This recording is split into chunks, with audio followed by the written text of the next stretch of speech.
You'll be safe in here.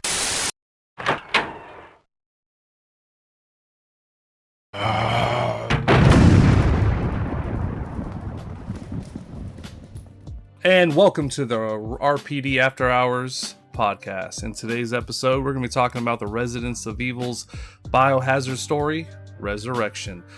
I am Serving Zombies, your host. I'm a big fan of Resident Evil, been playing it since I was little. I also make shorts on the lore, the old lore, the best lore. I got me a couple good blokes with me today. I'm going to start with Abnormal Edits. Go ahead and tell them about yourself, my friend. Hello, I am Abnormal Edits. I make abnormal edits on YouTube. So I do a range of things, but I mainly focus on Resident Evil. I've been playing since 1998. My first game was Resident Evil 2. I love the franchise, but particularly the earlier games. Yes. The man also has an amazing YouTube channel with a bunch of good content on it. We'll put that in the link as well. Also, I have here is my Scottish friend, Perestroika, a lover of the franchise. I want to say he's probably the youngest member of the group, so he'll be able to give us that perspective. Tell him a little bit about yourself. My online handle is Perestroika.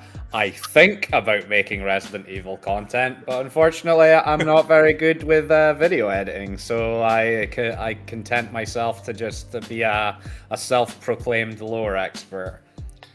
Awesome. And today's special guest, we pulled him out of the New England woods, my boy and friend, Stallhammer. If it isn't the first Resident Evil game, not the remake, but the original one, the second one, or the third one, it probably sucks. Stallhammer, tell me a little about yourself, my dude. Well, it's your boy Stall here, and let's just face it, I'm not going to sugarcoat it. It's probably going to suck. I'm going to give it to you fast and hard. You're going to like it, and you better not complain about it, all right? That's what I'm talking about. All right, boys. Well, we're going to get into it. Let's talk about, I think the very first thing on the docket is the Resurrection film, is the plot. Go ahead and start us off, Para. Well, the story is set at the context of the film makes it appear as if it's been set after RE Village. There are a number of context clues referring to the organization, the BCI, which stands for the Biohazard Containment Initiative, dabbling in some nefarious biohazard activities. The film starts us with Rebecca Chambers inside a forward operating base taking care of an injured comrade. Looking great later, is also. She does. She is a very attractive woman. The scene then transitions to a couple of people returning from the forward operating base with an entire company of BCI operatives having been wiped out by infected villagers in Rosa Eferde, something like that. And she then puts out an SOS to Chris Redfield, who comes down, takes care of a major who's getting a bit too familiar with Rebecca, a bit threatening.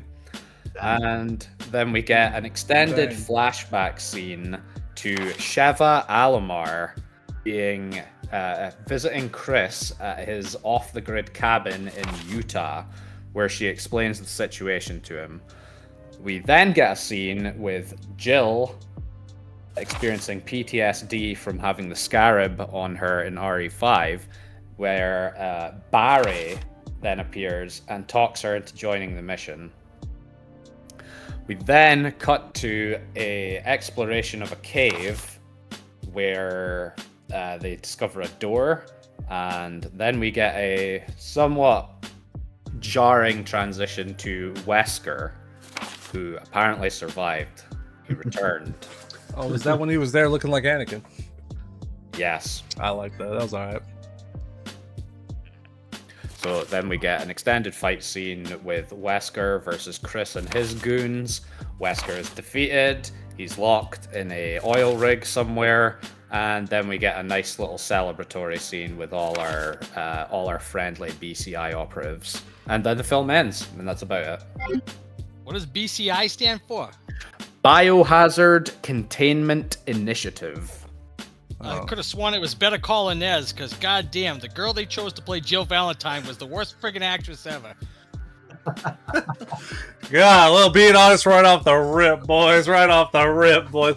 So, what did that have to do with all the black venom on the eggs and all that? I ain't gonna lie. After watching it, I was kind of lost on that. So, there's a number of lines in the movie that refers to a parasite that lives inside snakes, which is the sort of biohazard, so to speak, of the title. The film doesn't make it immediately clear as to whether this is a fully natural thing or whether it's some kind of like interference with the natural order by Wesker. And I think I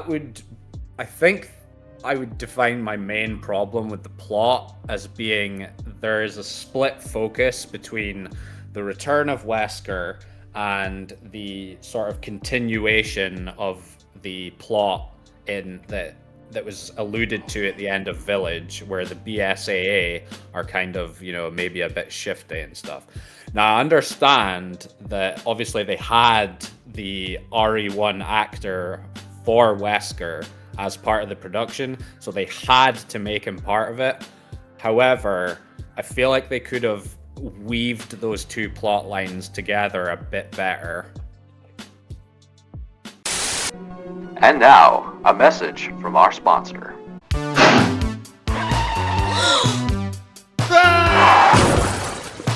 Come on down to Leon's Used Vehicle Emporium. You okay? Still in one piece. All sales are final. No warranties. Zombies may be included. I don't know about you, but good old Wesker there, or aka Captain Nipples. Why did we need to have that guy in the screen? Never before have I been, afraid to see nipples until this guy showed up with his tight shirt. Hey, Chris, you want to see some pepperoni nipples? I'm gonna show them to you. That's my superpower. Like, Jesus Christ, man, it was awful.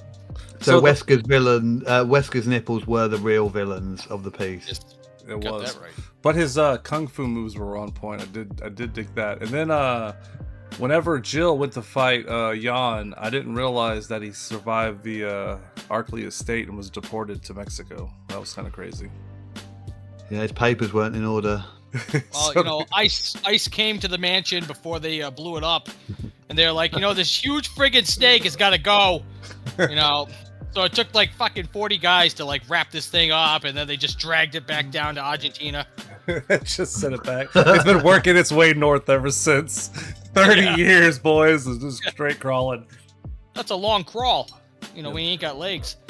All right, well then, with that, was there anything in the film? We'll start with Abnormal. What was one of your favorite aspects of the plot and least favorite? Favorite aspect of the plot? Well, I kind of liked the bit where there was a bar fight. That was fantastic. I thought that was beautifully choreographed, and Barry, when he comes in there, it just gelled everything together. On what I didn't like so much was the fact that quite a lot of it didn't make a lot of sense. Well, my main grievance was a lot of the dialogue, and I think it was written by someone obviously very, very smart and very intelligent, but it does seem to be it does seem to be quite hard to follow a lot of it. So Paris summed it up with how what happened, but they just kind of arrived at one set piece, another set piece, and it was all loosely like kind of tied together. So yeah, you can tell that I pondered long and hard on that one. I've got things I like about the film, but it's just I didn't really go in for the whole snakes being the carriers of the bioweapon, and yeah, that did lose me a little bit. I ain't gonna lie, watching the movie for me was the action was really good. I like seeing a lot of these old actors coming back. Yeah, you can definitely tell they were engaged in what was going on. It was fun. The people that were in the movie, you can tell they're doing it out of love. 100%. And honestly, being a fan film, the fact that I was able to get through the entirety of it was great. Because you watch some fan films, and I sometimes struggle. But This is it.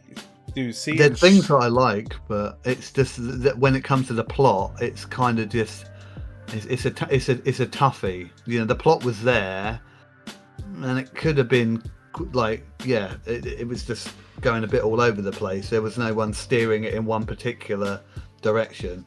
Yeah, it was a little bit harder. Yeah, it was a little bit hard for me to follow. What do you think, Para? I would definitely echo the sentiment that you guys are talking about, in that even though you have sort of title cards for each part, because the film is split into 4 parts, it doesn't really feel like there's a whole lot of progression from one thing to the other in terms of how it's written. It feels like they wrote one scene, then they wrote another scene, then they wrote a scene in the middle. And I feel like the plot doesn't really tie together in a way that lends itself well to a fan film. I think if you have a game, like if this was a game, it would be a lot better, like plot-wise, because the plot doesn't need to make a whole lot of sense in terms of its progression when it's a video game. But in a film where you have a limited sort of screen time with it, it does matter. Now, again, I wouldn't go back to this whole point of there being far too much emphasis on the non-present biohazard containment initiative. There's no real build-up to it, and there's no real payoff either, because it's completely overshadowed by Wesker. Yeah, as it should be. Doesn't really feel like it fits into the plot that was being told. Now, again, they had to have him in the movie, obviously, because they got the actor back. However, again, they didn't know what to do with him. Yeah, they didn't know what to do with him. I think that there's too much dialogue. Like the plot is told to us and not really shown. Which again, all of this, I might come across as being incredibly critical of this film, but this is couched in the sort of the understanding that this is a fan film, and for a fan film, I think this is very, very good. Okay, they clearly paid a lot of attention to the little things, whereas I think some of the fundamentals were a bit lacking. Yeah, I think Jill doing that puzzle was pretty neat, but Stahl, you haven't jumped in yet. Tell us what you think. What was the plot Well, about? that's just it, is the fact that the story was so thick, right? It kind of it couldn't get out of its own way. They wrote too much of a story. Never have I seen a flick before, big, screen or fan film, where there's so much dialogue where you're like, what the hell is going on here? It was like watching Murray Povich or something. I didn't know if the results were going to come in and tell me what was going on, because I was waiting for it. Guess what? Whisker's nipples are coming out. That's, the results are in. But no, there was just so much going on. Don't get me wrong. They paid a lot of fan service with the puzzles. That was cool seeing that, oh, cool, bring us back. But come on, let's face it. A lot of it's member berries. Now, I do understand their hearts were in the right place. That you can't say that it wasn't, because look at how far they went to round up majority of the original actors that wanted to be a part of it. You know what I'm saying? Obviously, we couldn't get Inez, which is... That's Stahl's girl! That's Stahl's girl! She's the OG Jill. I had a crush on that girl ever since 96, right? But Jesus Christ, she doesn't want to be a part of it, that's fine. You broke my heart, sweetheart. But anyways, friggin', we got the rest of them. We got MILF Rebecca, we got David Attenborough Barry in there, oh, here you go, Jill, just finish me off in the cave. We got friggin' Wooden Chris, and then we got Nipples Wesker. So I'm pretty happy. And hell, they even threw in, Sheva, for Christ's sakes. Why was she even in this friggin' movie? She was a Hunnigan. There was no point for her even being there. She's just behind the scenes drinking Chris's beer like a friggin' scumbag, right? Oh, yeah, Chris, don't worry. I'm not going to raid the fridge.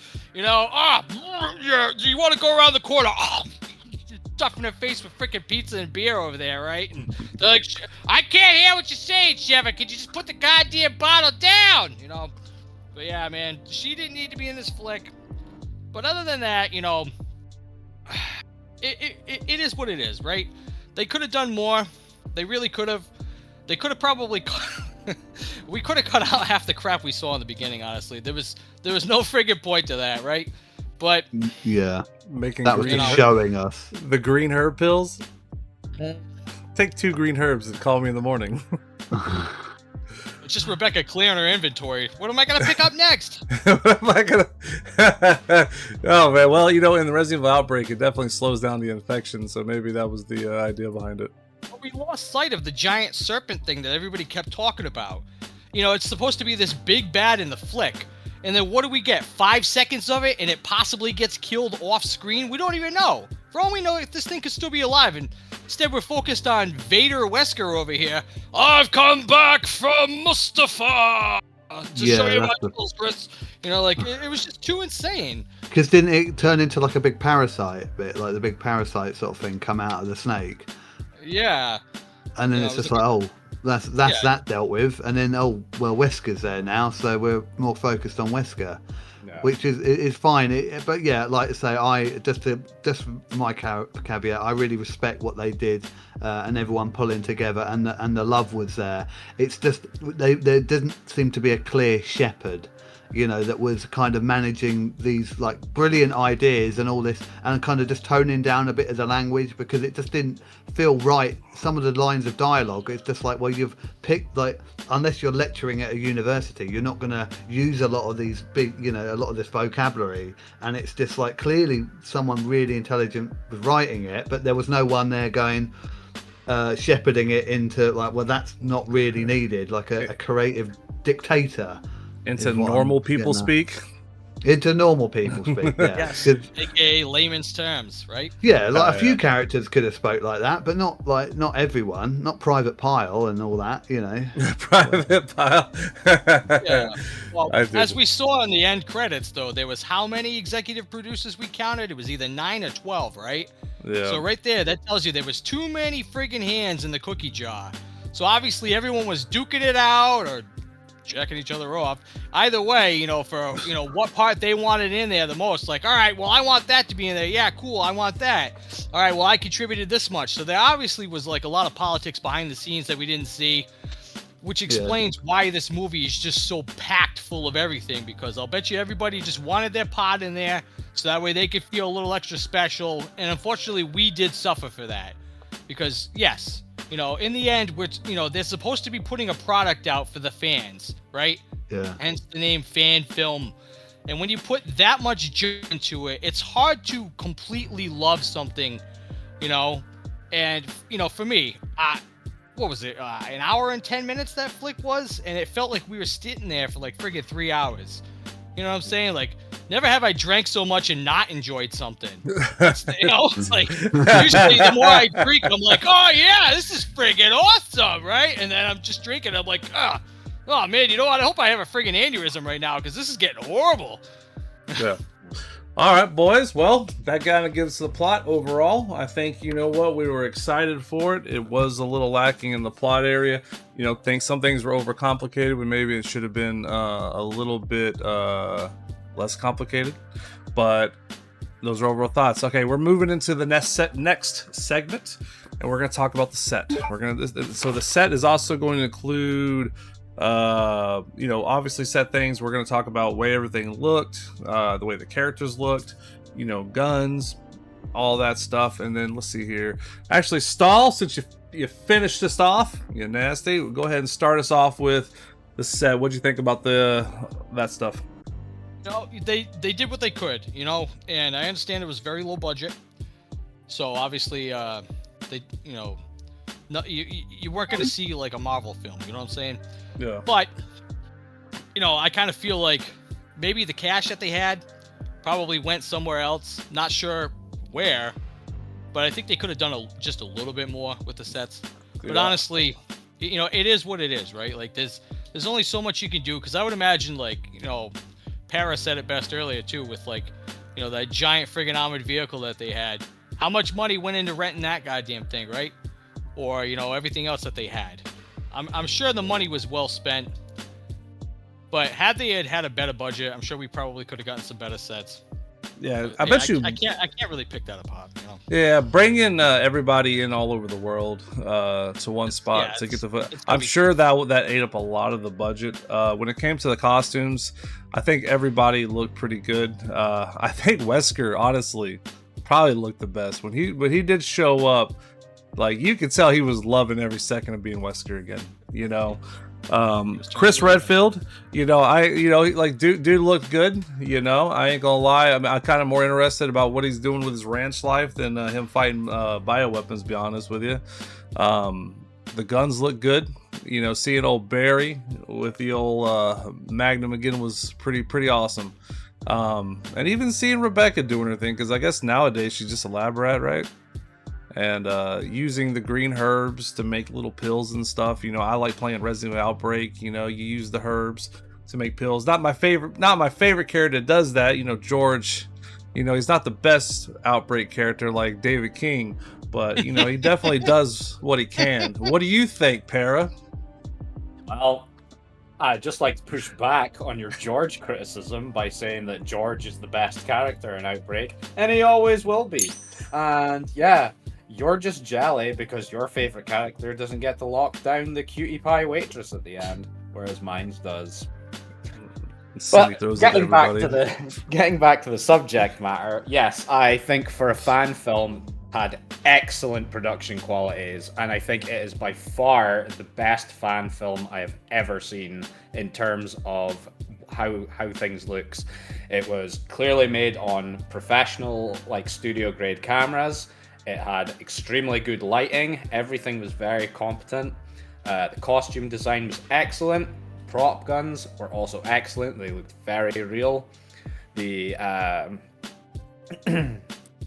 also very much enjoyed a lot of the Easter eggs and references that they had scattered throughout the film. Now, if you're paying attention, you will spot a lot of them. And it's not just visual things in the background, it's also in terms of audio cues when they're playing scores from the original games, which I thought was super neat. That's awesome. Well, as somebody who is an expert at editing scores and everything, my boy Abnormal, how'd you feel about the plot? The set, the way everything looked. You are a bit of a man of detail yourself. Well, I certainly appreciated all the things that Para said, and yeah, including like the editing, the cuts, the coloration. It sounded really good. The music was great, and there's bits of the OG kind of soundtrack coming in there as well. Like the Easter eggs. There was was it Dark Harvest by Critical Drinker? Was that his book, or have I got that wrong? Yes, it was. I believe it was. Yeah. Yeah. So little things like that for a few people that have helped along the way. But all the props, it was really well put together, that side of things. So I have very little criticisms of it. I enjoyed it. The CGI was good. I was won over with in the Keeper's Diary when they did the hunter in that, and I think that that's still that held up really well, and did. And the zombies, the only thing is the zombies, Wesker's elite zombie troops that must have spawned from his nipples or something. And it reminded me, is it Baraka from the Stalin Drake? that was yeah. I'll let Stoll elaborate a bit more on that, but yeah, it was. I enjoyed that aspect of it. Yeah, I wish they would have brought back the Crimson Heads. I wish we could have got those, because all you do is just have the whatever makeup and then go right in the red, just red. We've got the nipple heads instead. Nipple head, dude. Yeah, that looks so cheesy. The rubber masks. Goddamn friggin' rubber masks. Yeah, here comes Baraka and his brother, Baraka! Yeah. Oh, god awful. And then, they added a little CGI to it to make the mouse friggin' move, and it's it doesn't matter. You've already ruined the illusion for me. You didn't even have that in there. Like you said, as much as I dislike Crimson Heads, I think bringing that back would have done the fans a lot more service than giving us something that I don't remember any of those in any of the goddamn games. Do you guys recall Baraka showing up? They see. I don't know if this was intentional, but it may have been an homage to Regenerators. Yeah, I can see that in the face. It does. But think about it, you get the white contacts, maybe you get some fake fucking teeth to make them look kind of sharp or something. A little prosthetic claws on the hands and slap them with some red paint, send them in. So, but you know what? Yeah, I did like the puzzle, the escape room thing. That was pretty. When they went in there, you had the pictures on the wall. That definitely gave me was it Code Veronica kind of flashback for some reason. I was like, this is the way the pictures looked and all that, because they definitely were trying to give it the what is it, like the kind of Mexican like myth aesthetic. But I had Resident Evil Code Veronica in the back of my brain the entire time, and that's one thing that I think when they were putting that part of the set together, it definitely looked good. Like you had the woman on, the woman, I think was she like half zombie or turning zombie or dying? I don't know what was going on, but she definitely looked cool. The whole, kicking back like Quizzicoatl and stuff like that. Like I said, we had a little bit more elaboration on that, but obviously they can only do so much with the budget. But I did like that. I did like the touch on that. Yeah, they had the little puzzle reference there as well, where they stuck the little serpent on the painting. That was a nice little homage, and Barry dropped some great lines in there as well. Dude, Barry was just being the old man, like, just do it. He did such a good job. Barry was probably, but that's for characters for later. All right, so that's gonna be wrapping up set. I think we all got some good thoughts in there. We're gonna be moving into effects now. We have touched base a little bit on effects, just with the general flow of the conversation. So let's go with Abnormal. What was one of your favorite effects and least favorite effects? I really liked, and we've obviously mentioned the snake a little bit, but we can obviously elaborate a bit more on that. But I like one of the early bits where like they've just, like Chris and the team have just landed, and there's a few zombies just milling about, but there's like a bit of a close up of like a dead zombie, and it's kind of like the angle. It was kind of like the one of the original zombies from the first game, and I thought that was subtle but effective. And generally speaking, the zombie makeup was all good. It was just those couple of zombies at the end, which were a little bit jarring, and then it kind of almost turned into like a Power Rangers kind of fight sequence, which I'm all for, and I enjoyed it, as a guilty pleasure. But yeah. Para, what do you think?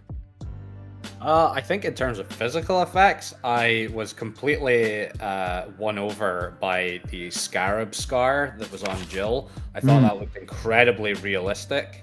I'm not entirely sure how they did it, because it was more than just like makeup painted on. There's clearly like a very well made like texture on it. Yeah, like a prosthetic kind of layer. Yeah. You couldn't see the seam, right? Mm-hmm. Like the round part, it blended really well. It was very competent like makeup artist that did that. I also was quite a big fan of Wesker's eye effects. Now, I don't know how they did that. I don't know whether it was CGI'd in afterwards or whether it was a practical effect. Either way, it looked pretty good. Yeah, it was pretty awesome. Like serpentine eyes. Yeah, I feel like those might have been contacts, but yeah, they were pretty bitchin' actually. All right, Stall on the effects. What do you think? Yeah, there's not really too much to complain about. They had what they had and they did what they did. You know what I'm saying? Like, yeah, there's only so much you could do with what they had for a budget-wise, I would imagine. Everything for effects-wise was decent. I was even impressed with, like, obviously the way the snake appeared, in the friggin' cave. But come on, I do wish we'd just seen more of it. It really left me wanting more. You know what I'm saying? And obviously, I've got nothing to complain about, like, when it comes to anything else. It was great. This doesn't have to do anything with the effects, I guess, but it was just great seeing, the cast again and all that. Yeah. Which I'm sure we'll segue into that. Yeah, no, for me personally, seeing Wesker laying on the molten rock, all charred, that actually looked pretty good. The lava looked pretty good. When you got to see the Ouroboros, like, tentacles kind of going around his arm, I guess, regenerating, looked great. The one part whenever he uses little tentacles to take their arm, those tentacles look pretty good. I actually did like that.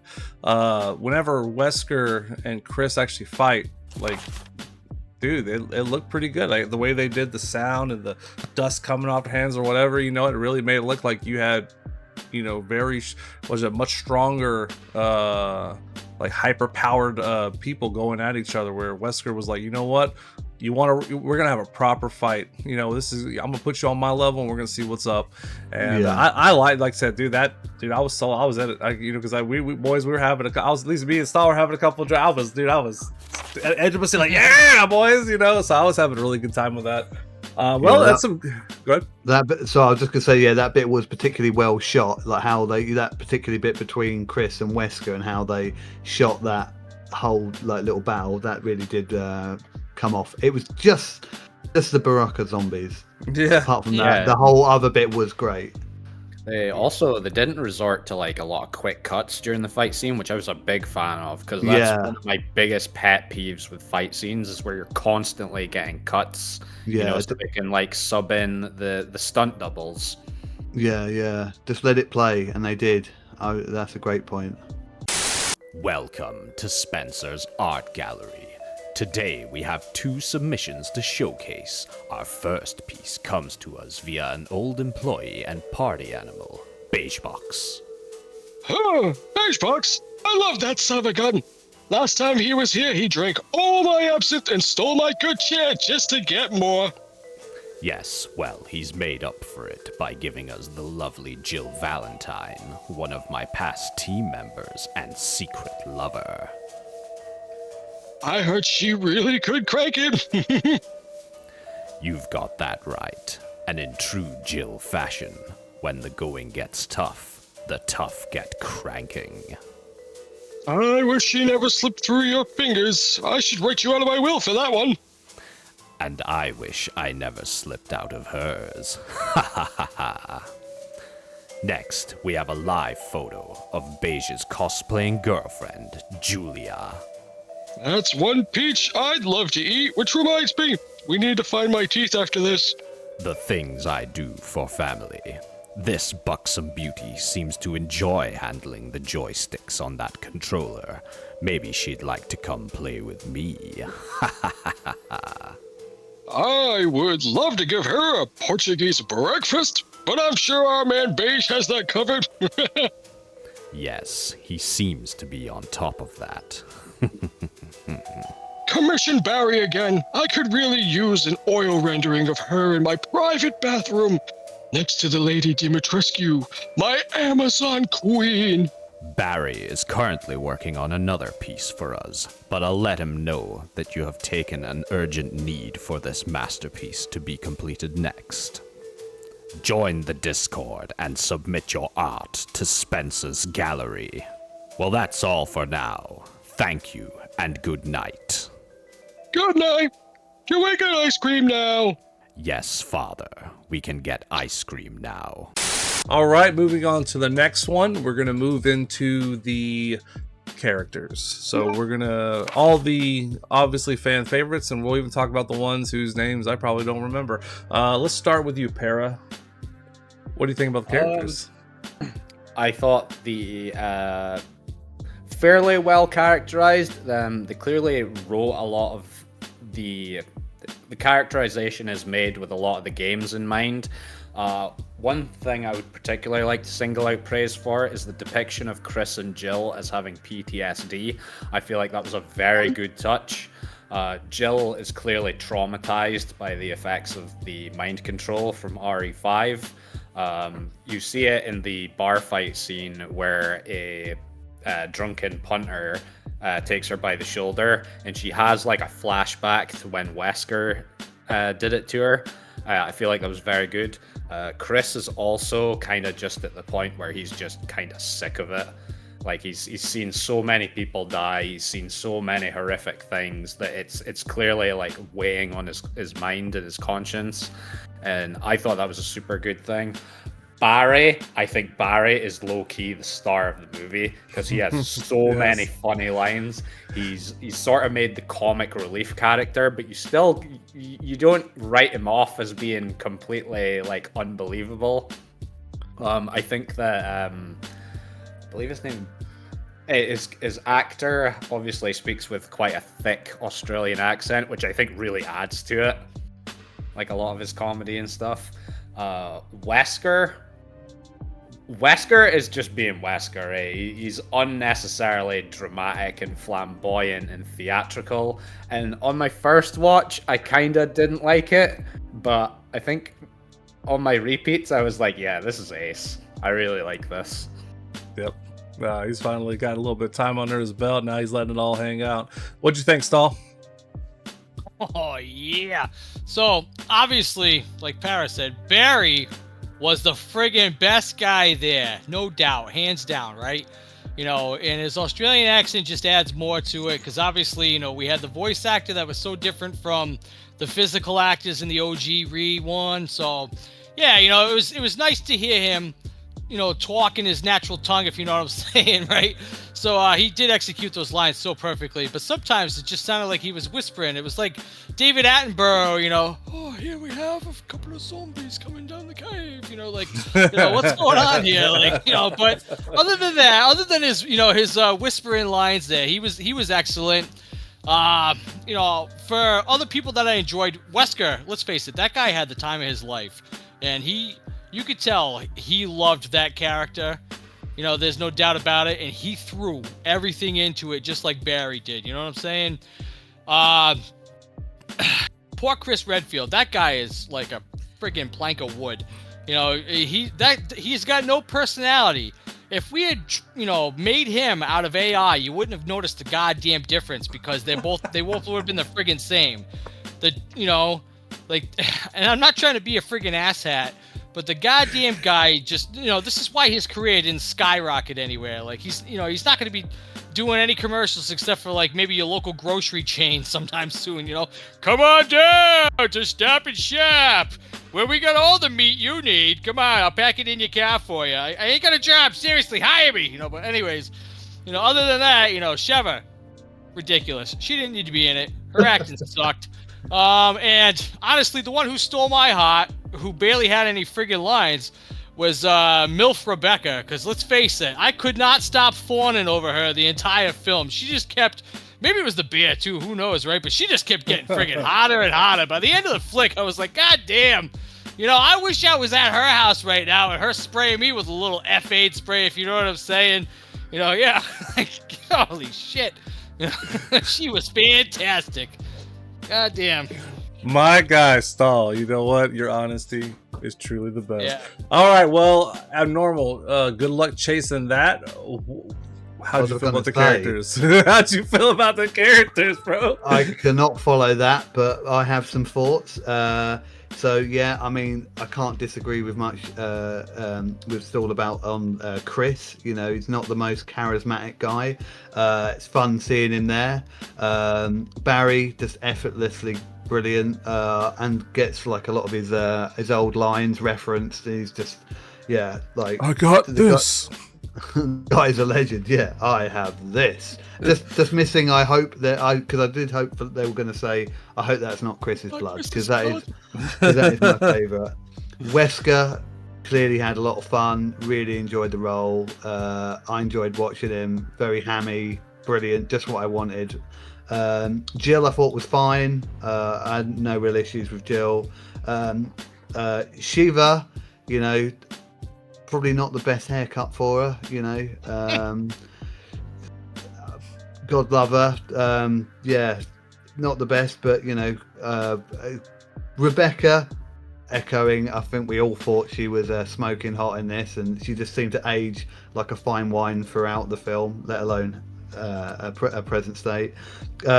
Private Vaughn, yeah, I had no real issue with what he was doing, not compared to anyone else in terms of acting, but I I did find it a bit jarring that the guy was a private, and he seemed to take up the mantle. Like he looked like the oldest private probably in any kind of armed forces unit. It's like, how many times has he been demoted or whatever? So yeah, I just found that a bit jarring.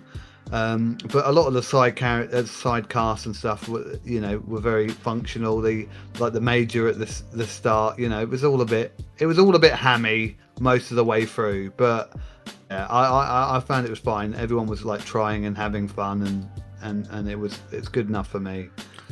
Yeah, for me, I think I wish they would have gave Rebecca a little bit more to do, and maybe a little bit of assertiveness in that opening scene. I know they wanted to set it up where Chris showed up and was basically just no half measures. So I like that. Chris is basically, he's out there just trying to live his country life. You bring him into it, he's no longer basically what you saw in Resident Evil 8, where he basically shows up and just takes out fake Mia, is basically how he is now. So it made sense. It's cool. Obviously I think we all liked, Barry killed it, because even with Barry's accent not being like the game, the fact that we all know that's Barry, that's the actor, that's the OG guy, he looks the part, he's dressed the part. So it was pretty awesome. I think like with Sheva, if they would have gave her more to do, her showing up with a bum arm and just being like, I guess giving us lore drops and all that. I wish they would have done more with her. If they would have put her into the spots of one of those other military guys, and let her do some of that stuff, and maybe even had like her show up and do a combo with Chris on Wesker, that would have been great. I would have loved that. So I just wanted to give her more to do. Jill did a great job. She definitely filled the spot, but it's really hard to chase the OG actors, because that's honestly why we're here. We're here to watch the old actors do their thing, to get a little bit of the member berries, get a little bit of the nostalgia going. But overall, Wesker stole the show, and I think he should have had more time in the movie, to be honest with you. Like, he should have been the I know the little infection thing with the snake and all that was kind of parasite and all that was kind of in the plot. It should have went more so just Wesker fucking with them. Just Wesker messing with them and trying to lead them to Mexico to get them all in the same place for one last fight. At this point, he just wants revenge. Small story. We're not even worried about world domination, But I like Wesker. I think Wesker was probably my favorite. He was the most hype when he showed up ready to go, and he had that smile on his face. Like, that was a man. He was ready to go, and that was my favorite.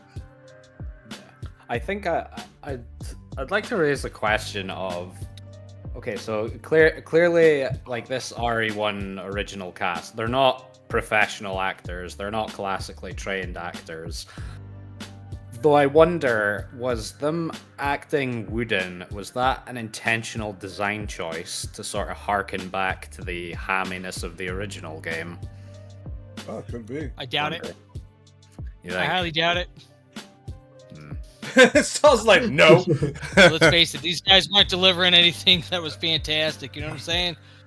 But other than that, like, nah, come on, as much as I pick it apart and as much as I, dump on these guys, let's face it, we all watch this for a friggin' reason, right?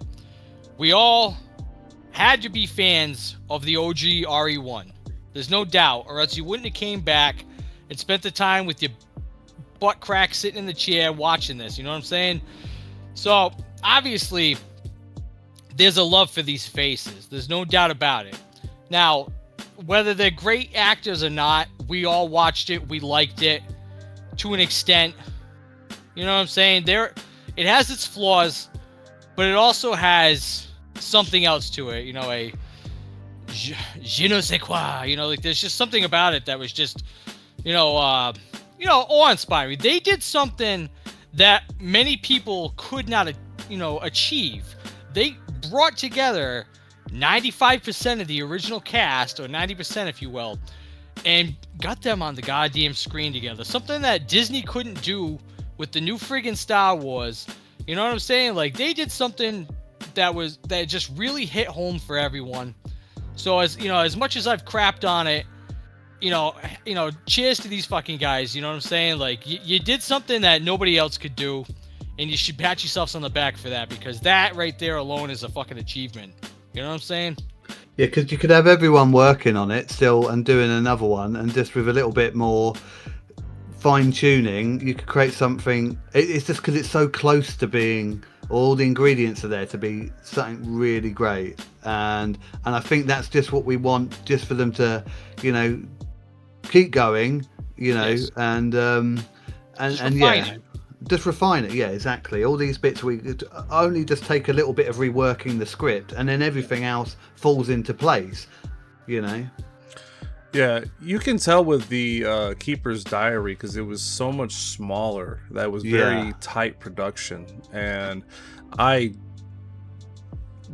think they may have, whenever the scope got as big as it did, they maybe lost a little bit of that, but they definitely have the markers for greatness, because obviously you see when a real production for Resident Evil is giving to people with millions of dollars, they mess it up. They don't even get most of the member berries right. They change things so dramatically to fit whatever little message they're trying to push that we don't even get what we want. But they definitely tried to give newer fans, especially us older fans, a nod, and we all know Capcom ain't giving the We older fans respect much that. of the older nod, because I mean, up until what was it recently, Capcom thought everybody didn't care for the old games, and then suddenly now they're on Steam because they found out they were wrong. So I think Row, with what they're doing and pushing a lot of the older school stuff, it's going to help direct Resident Evil into a better place overall, I think, and I'm excited to see what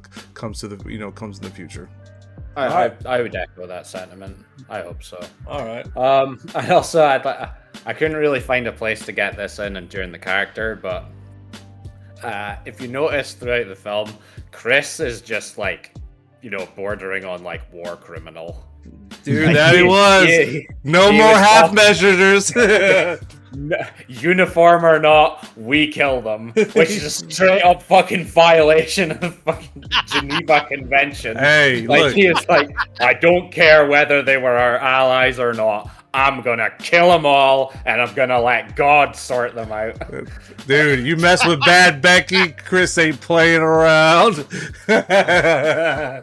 Well, boys. Part of the Red Pill crime family. Yes, well, boys. Well, we are coming to the official wrap of the first RPD After Hours podcast. And like anyone who does any productions, you know what? There's always a learning bit to this. The same with this film. So as to the end, Ro, guys, keep doing what you're doing. I put the money into it, and if you have another one, I'm gonna put some more money into it. We do have criticisms, but overall, y'all are the ones truly putting your money where your mouth is. Abnormal, Para, Stall, I appreciate you for stopping into this podcast, and till next time. All right, so it's technically over. Do y'all want to say anything to add to the outro or anything, or are y'all good? I mean, if it just ends like that, that's all good with me.